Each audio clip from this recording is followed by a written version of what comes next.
Canto 4.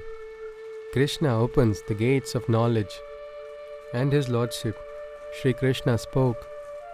This way of yoga I first taught the sun, who then revealed to Manu, who was the first mortal one. And this knowledge to the first king, Ikshvasu, Manu transferred. Thus, in this way, knowledge passed on from the first word. This tradition was upheld then by the regal sages, and from sage to sage it was conveyed in succession. O Arjuna, this knowledge that was passed on by the sages, with the passage of time, got lost in transmission. The same knowledge that I had first taught, I shared with you to enlighten your thought.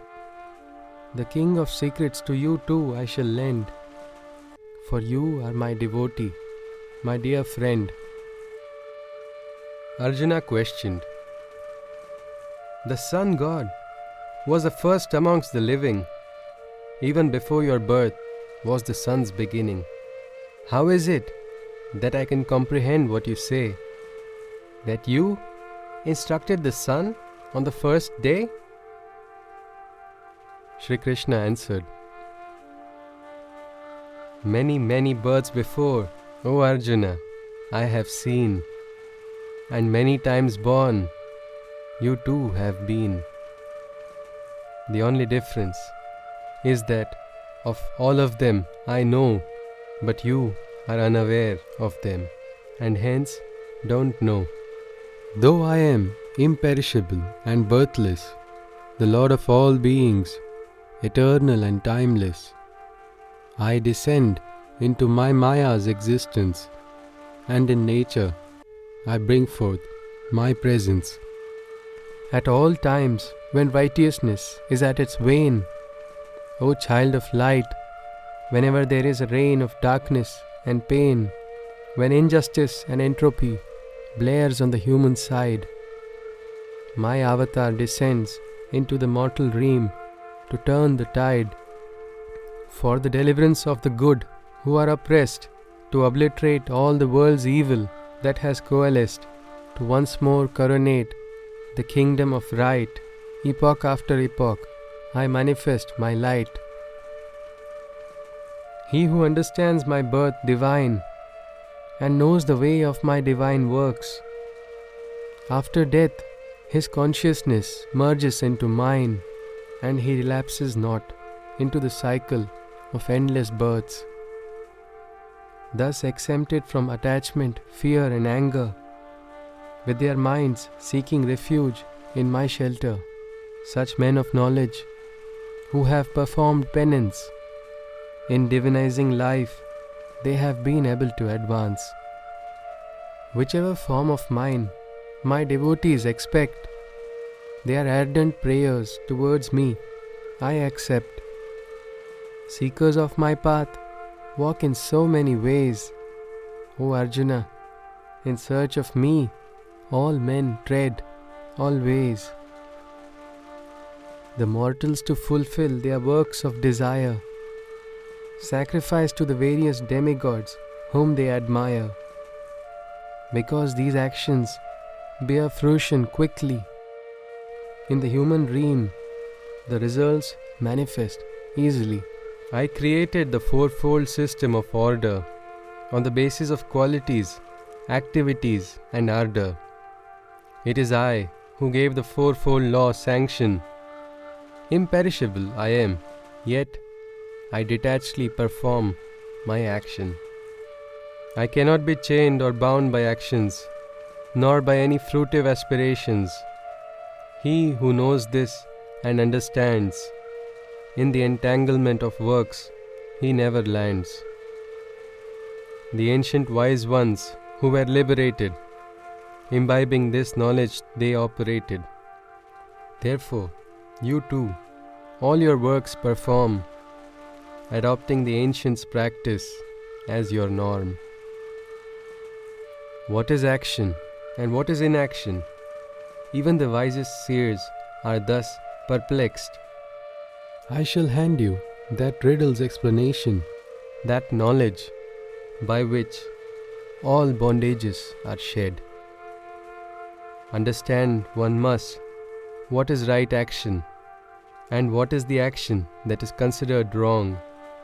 Also one must know what is considered to be inaction and the deep nature to which the way of works belong. He who while performing action sees inaction, and even in inactivity, he who perceives a latent action. Know him to be the man of the illumined mind, and his actions transcendentally benefit all of mankind.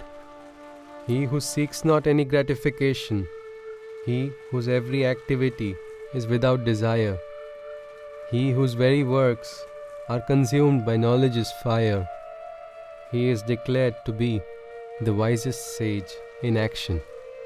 When he has given up attachment, desireless and unperturbed, he is the blissful one. In the midst of activity, he is in a state of detachment. He is not the doer of works, but his work is done.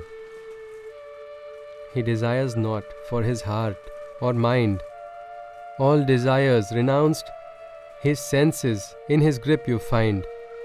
In this poise, all bodily actions he does verily perform, but his actions can cause no sin to take form. With whatever good that naturally comes his way, he is contented, thus never envious on any day. Both success and failure he greets with poise. Works don't bind him, for he has transcended choice. Devoid of attachment, he is truly free and liberated.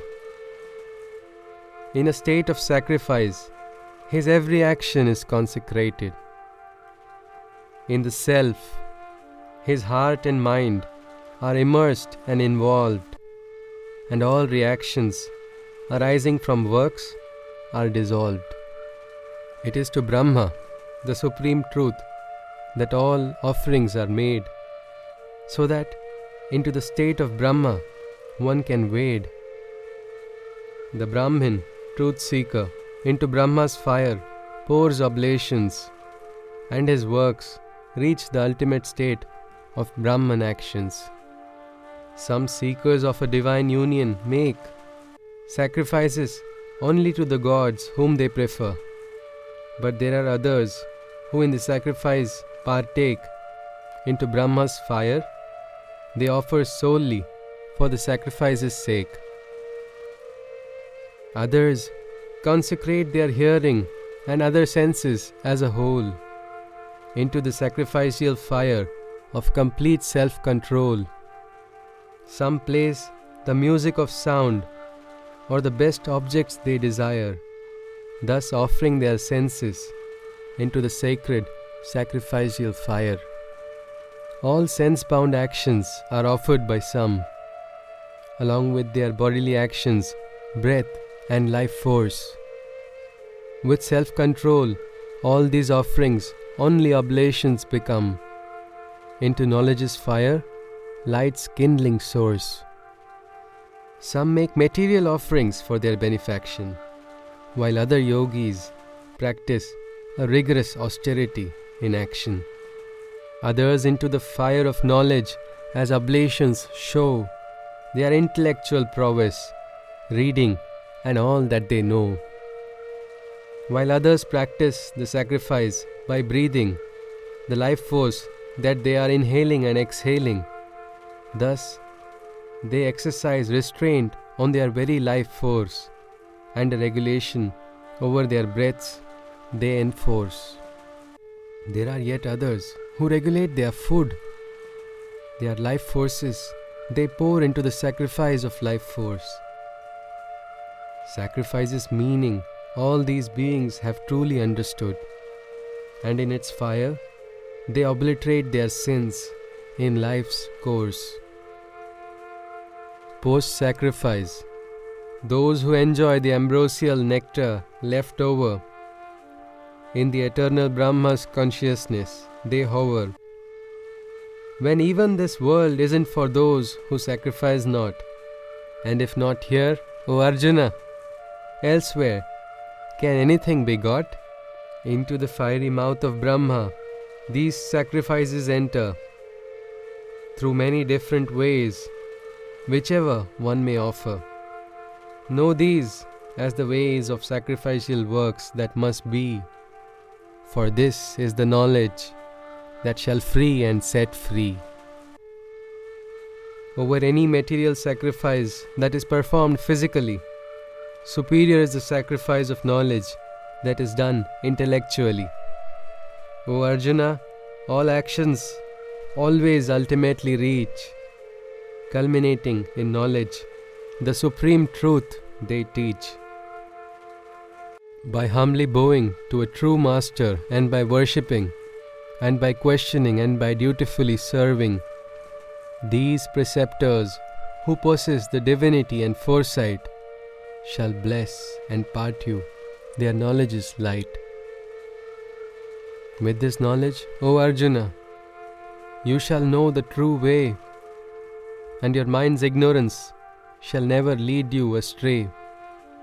See, you shall first in all living entities the Self's presence, and then witness you shall in myself every being's existence. Even a sinner who has the greatest sin performed, by this knowledge the sinner can be reformed.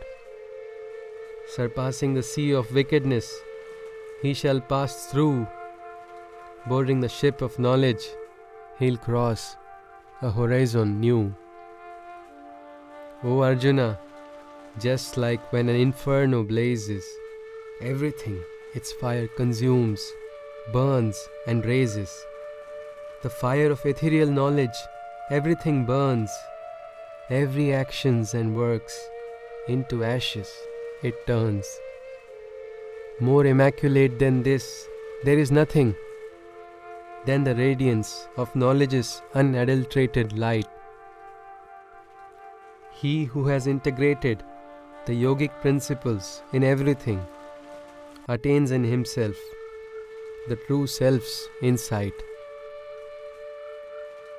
He whose faith is strongly ordained and a control over senses, he who has attained, is by the supreme knowledge enlightened, and his ascent to absolute peace is ascertained. The one who is faithless and ignorant, for whom neither this world nor the other is existent, by infinite doubts his mind is plagued, and by his own skepticism he is destroyed. O Arjuna, he who has above doubts risen and sacrificed all, desiring nothing for himself, is no more bound in karma's prison, for he has attained a true knowledge of the self. Therefore, this ignorance that your heart has borne, let its wheel be shred and torn. With the sabre of knowledge, besiege its disguise. O son of Bharat, attain the union, awaken and arise. Thus ended the fourth canto of the Bhagavad Gita, where Shri Krishna described to Arjuna the ways of attaining a conscious liberation from the laws of karma through the yoga of knowledge.